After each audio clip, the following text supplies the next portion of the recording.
molim vas, pozdravite Anđela Jurkasa. Pozdrav. Ti si napisao knjigu Dnevnik Facebook idiota, ona je sad pred dovršavanjem i uskoro će biti objavljena. Zašto si se odlučio baš na tu knjigu? Uskoro u periodu od nekih par mjeseci, početkom jeseni, možda tokom listopada, trebali smo tokom prije svjetskog prvenstva, ali da ne ulazimo u koliziju sa nogometašima, odlučili smo prolongirati. Zašto se odlučio? Sve je spontano išlo. Zapravo cijeli taj proces komunikacije putem Facebooka je 2008. sjedimo u Rijeci, bratić i društvo i ja, i on mi kaže oni su u toj tehnologiji, i mobitel sam odbio dugo vremena, inače nemam zazor zapravo od tih svih novih tehnologija, što se ne bi danas reklo. I kao daj složi si taj Facebook jer to ti ostavlja pune promotivne mogućnosti. Tada nije u primisli bila ni prva knjiga. Šta će mi to? Uopće mi nije bilo blisko zašto, niti sam znao, niti ništa pretjerano, premda to je i u Hrvatskoj još bila nekakva natalna faza. I onda stavio nešto čisto bez veze, reda radi, kao on mi je rekao, ajde samo ti to napravi pa ćeš vidjeti vremenom u šta se to pretvara, zanimljivo je kao. Nije zanimljivo, 6 mjeseci to je trajalo, tak neki period prilagodbe i onda nakon toga kroz tu inauguraciju prvo svakih par mjeseci nešto, pa se krug prijatelja zapravo kako se širio. Neki breakthrough trenutak je bio kad mi se javlja iz Amerike prijatelj kojeg sam prije 15 godina kad smo svirali puno zajedno nešto upoznao i nakon toga izgubili kontakt. Jednog dana Joe Turkali, porijeklom Hrvat, koji je otišao tamo se javlja kao Anđelo, bok, ja sam tu, jel si to ti? To je ona dobra strana Facebooka. To je ona divna strana Facebooka i tad je zapravo se desilo uz tu masicu od nekakvih isto 200-tinjak tada frendova ili nečega, kad skužiš zapravo, aha, dobro, znači može. I tako se zarolalo. I sad već 5 godina proučavanja kako Facebook funkcionira i kakav utjecaj ima na ljude, koji su neki glavni zaključci? Da vrlo vjerno i vrlo slično imitira zapravo pravi život sa svim pozitivnim i negativnim stranama. Dakle, ti nisi pobornik one ideje da je Facebook zapravo fakebook, odnosno da ljudi zapravo glumataju? Ne, je, apsolutno. Ali ja mislim da ljudi u 90% slučajeva i u realnom životu, da veliki broj ljudi njih... Pa onda zrcali realni život. Ne? Da, to hoću reći. Da. Mislim da je prilično sličan, da taj zrcalo efekt je prisutan u svim segmentima. Zapravo samo je, možda je odgovornost malo manja. I možda je taj fiktivni moment u kojem se ti šta god radio na Facebooku, zapravo ne može ti se ništa zlo osim unfriendanja ili nekakve apstraktne ili malo manje apstraktne rasprave desiti.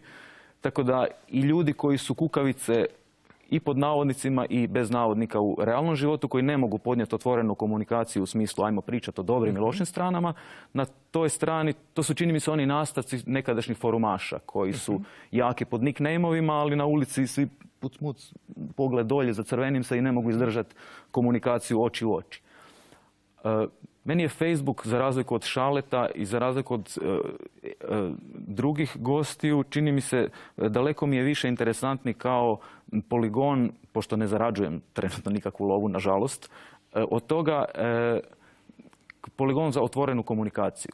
Znači, super, čisto iz tih nekakvih privatnih promotivnih razloga, to je panel ploča, ali je dobar alat za igrat se psihologije sa ljudima koji prate tih par tisuća frendova ili nečega, vidjeti do koje mjere su ljudi spremni otvoreno komunicirati i prihvatiti nečije isto ili različito mišljenje. Da pače mene rajca nekog isprovocirati i namjerno nešto pustiti, što ni ja ne mislim niti ništa, ali to mi je vrlo... Samo da bi vidio reakciju. Da vidim dokud ide i dokud se možemo tolerirati i preko Facebooka, a onda naravno nastavak, jer pravi život je daleko meni još uvijek veća forma komuniciranja nego Facebook. Facebook je zabava, prvenstveno zabava. Kogoda doživljava, osim ako nije pretvoren u posao, kogoda doživljava ozbiljnije, mislim da uvijek srlja u veće ili manje probleme, da li psihološke ili bilo koje naravi, komunikativne ili bilo koje. Evo da pitam i Hrvoja, odnosno Šaleta. Ti isto imaš dojam da su ljudi neko manje iskreni na Facebooku ili da više glumataju? Ili samo da je lakše glumatati? Apsolutno jednako dijelimo mišljenje. Znači, potpuno situacija kakva je i u stvarnom životu. Znači, nisam nikad vidio na Face neko stavio fotografiju gdje je grozno ispao, gdje se tek probudio, gdje ne znam šta. ali teško baš vidiš... Ali u stvarnosti se trudimo tako ne izgledati. A na ulici, svako od nas kad izađe na ulicu isto se ne znam, malo var nešto šta. Mislim da je to baš dobra refleksija onako. Jer mi u stvarnosti želimo biti što pametniji, duhoviti, sigurni, samosvjesni i nekada glumimo da smo takvi, a nismo zaista. Ali i ne nužno. Meni je super situacija zapravo jer imamo i direktni moment. Šale i ja smo bili friendovi na Facebooku i nakon nekog vremena on mi je prestao biti friend. Uostalom čini mi se i s tobom da smo bili friendovi, ali nakon nekog vremena više nismo. Znači unfriendali ste me.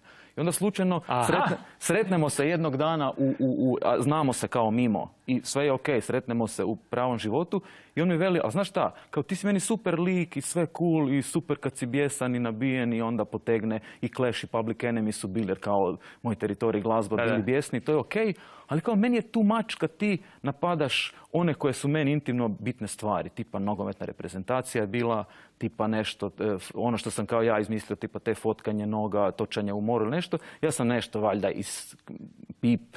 iskomentirao na negativan način to, jer bez veze ili mi nije bilo simpatično. Evo čekaj da čujem Hrvoja, ti sjećaš da si ga unfriendao? Ne, sjećam se, ali isto baš jednako i ovo tumačimo. Znači, čovjek je meni potpuno drag i cijenim ga i poštujem i uvijek mi ga je drago sredstvo u radu popiti pivu kao i tako dalje. I na Fejsu mi se sviđao dio taj gdje je onak srčan i udara i to mi je bilo super. Mislim, privatno smo bili prijatelji na Fejsu, ali više nismo. dio stvari mi jednostavno bio... A koliko to treba osobno shvaćati? Ali ne, samo da dovršim, dio stvari mi je bio previše i jednostavno smo se unfriendali i sad smo se opet sreli i čovjek mi je jednako drag, jednako simpatičan, jednako ga cijenim. Ali i dalje nećemo biti friendovi na Facebooku. Ne, ja sam u jednom trenutku promijenio svoju politiku jer sam prvo prihvaćao sve zahtjeve i onda mi je to postalo previše. Jednostavno i sada imam možda 100 prijatelja, imam svoju fan stranicu koja ima 12.000 lajkova, ali sad imam samo 100-tinjak prijatelja. Realno jer jedino njihova razmišljanja želim vidjeti, one koje ne znam. Jasno, i to je baš jasno. Meni je sjajan taj moment i trenutak i nije samo situacija s njim dobro. Ali vidim da te malo pogodilo. Ne, hoću reći, nije uopće. Jer te neko iz publike možda unfriendao? Meni se, nam pojma, ali da pače, ali hoću reći, znaš, psihologija je u principu dosta laka. Ima neke teme koje su na Facebooku gotovo sad već prstom mogu piknut znajući, kad komentiraš Boga u Hrvatskoj i ako rečeš bilo što ne odgovara 90% mišljenja populacije, onog trena, gle, više ih nema, ne znam, 2700, nego ih je 2650 i nešto.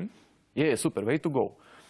Ako komentiraš nešto kontra politike, možeš biti jako simpatičan, jer neki, čini mi se, generalni zaključak je da i dalje nekakva intelektualnija, liberalnija, možda više lijevo pomaknuta struja koristi više Facebook na taj način, ili je kontekst frendova kojih ja imam više iz tog, nego su žestokih Thompsonaša, desničara i ljudi koji u principu žele reći da nisu toliko internetski pismeni. Tako da mogućnosti raspravljanja na Facebooku su široke, ali i dalje je to, meni je to malo podcjenjivo, niže biće rasprave od onoga što možemo oko u oko raspraviti na sve načine. Samo dobro, sad me malo strah s tobom raspravljati ako si bio toliko tužan što sam te u jednom trenutku unfriendao. Ne, ali ne, krivo mi interpretiraš. Uopće nisam tužan bio. Šalim se. Naravno. Evo, šalu je lako objasniti uživo, na Fejsu je malo teže. Ali to ti želim reći. Nešto provalim, ljudi ne skuže, brate, mili mogu 5 minuta, ali nisam to mislio. Jesi, znam ja da si to mislio. Ne, Bruno, ali znaš šta, postoji vrlo velik broj ljudi u realnom životu koji u principu nisu na ti sa samim sobom, nego su na vi i onda su nesigurni jer u principu njima ti lajkovi služe kao sve je u redu, ti si dobar, ti si zakon, ti si genijalan, ali čini mi se generalno da je snaga lajka, osim ako nije komercijalizirana i unovčena, da je totalna magla, plin i ges, što bi Jagger rekao. Apsolutno nebitna. Jer je možda u počecima, začecima Facebooka, kad je to nije bilo toliko još iskomercijalizirano, niti programerski, niti na bilo koji način, tad se možda još moglo nešto zaključivati snagom lajka. Ali sad, kad nazoveš firmu koja ti prodaje 200.000 lajkova za $50, mislim, šta s time? Dobro, to je možda Željko htio, onako. Ti platio možda i više. Da, ja sam išao prositi da ne moram njima plaćati. Hvala ti puno što si podijelio svoje. Hvala najljepše. S nama, a mi se nakon kratke stanke vraćamo s novom gošćom.